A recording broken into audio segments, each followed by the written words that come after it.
expect to see in your life. And spoil the heart and have a picture on your heart of all of those evils that we can never think any human being would ever see something like this in his life. And then we are asking ourselves questions. I don't know why I don't get a chance to read Quran. I don't know why I'm missing the salawat. With all of those fahisha, with all of those sins, with all of that haram, is it Allah subhanahu wa ta'ala still going to allow this person to get up for those things? No, the person is rejected after having those things in his heart and his mind. That person is rejected. I think if you start looking at the history, we will see that even the disbelievers, the sinners, will not look at these type of things in the old days. The things that a person that's considered to be a good person, a nice boy, a very virtuous boy, very behaved boy, sees nowadays. Things that he sees these days, even the sinners and the criminals would not see things like that in those days. The values are changing so fast. And it's something for us to really worry about. And what direction the world is going to. What is the direction of this world at this time? Anyway, all of these things should really remind us where we are spending our times. What are we doing with our iman? What are we doing with our iman? As Rasulullah sallallahu alayhi wasallam said in the hadith, "An-nazra sahmun masmumun min siham iblis." A look towards the haram is one of the poisoned arrows out of the arrows of Iblis. Now you don't even have to walk out of your home or peek out of your window or peek through someone's window to see any of these things. Just be sitting in your own room and see worse than what you can see anywhere else. Sahmun masmoom.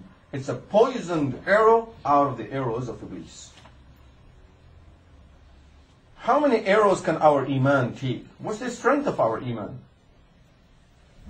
How strong our iman have got up to this day by our ibadahs and our hard work to the deen that we can afford so many arrows into this iman. And still the iman will be alive.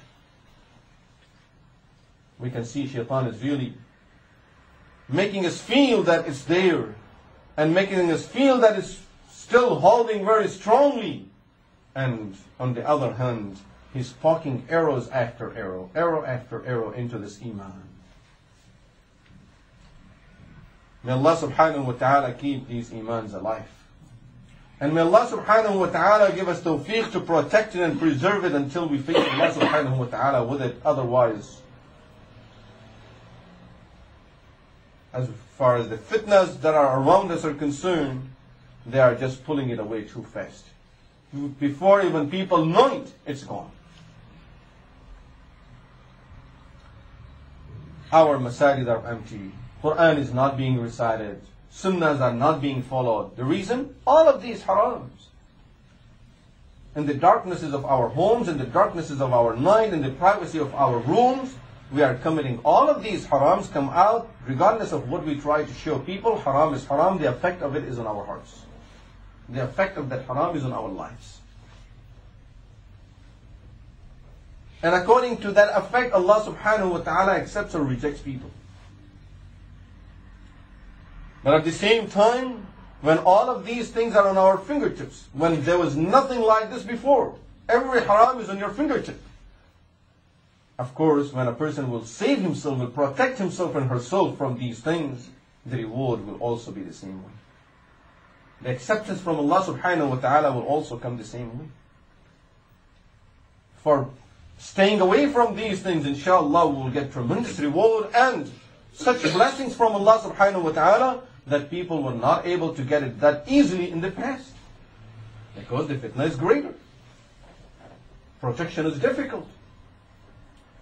The main point that will come at the end is controlling our nafs. That's it. Learn how to control ourselves. And realize that when we are in the privacy of our rooms, in the darknesses of the night, when no one is watching us, As-Sami' al-Basir, Al-Alim al-Khabir, subhanahu wa ta'ala, is watching us. And He's aware of everything, and everything is being recorded. Tomorrow, all of these things will be presented in the court as witnesses against us, and there will be no way to reject it. That will be in the court of Allah subhanahu wa ta'ala. If while scrolling through those things, while committing that haram, if a person will realize that someone else is watching and people are looking at what I'm seeing, and tomorrow they are going to be raising a case against me, there will be an issue raised against me, they will take me to the court because of this, he will not dare to continue even for a single second after that, will close it right away. Subhanallah, Al-Alim al-Khabir subhanahu wa ta'ala. Al-Alim, the one who knows everything. Al-Basir, the one who sees everything. Subhanahu wa ta'ala, He sees everything, He knows everything, He hears everything. He's with us. وَهُوَ مَعَكُمْ أَيْنَمَا كُنْتُمْ. He is with you wherever you may be. And still, the person continues. It's only because that person's relation with Allah subhanahu wa ta'ala is very weak. That only indication to the weakness of Iman. What is Iman? Believing in Allah subhanahu wa ta'ala.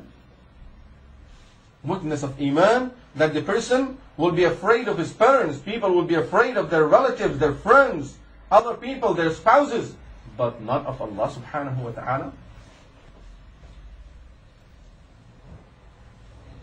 We have to be very careful with the use of these things, and especially with the use of our time. Every second will be a witness for or against us on the Day of Judgment. And عُمْرِهِ فِيمَا أَفْنَى. On the Day of Judgment we will be asked about how did we spend our lives. Where did you spend your life? Each and every second of our life will be for or against it. And those are the moments of our life that are being just either wasted for no reason, or in many cases maybe just used for haram. That is totally a witness against this person. Anyway, Imam Malik Rahimahullah says that I started my life with this hobby of running after pigeons and playing with pigeons.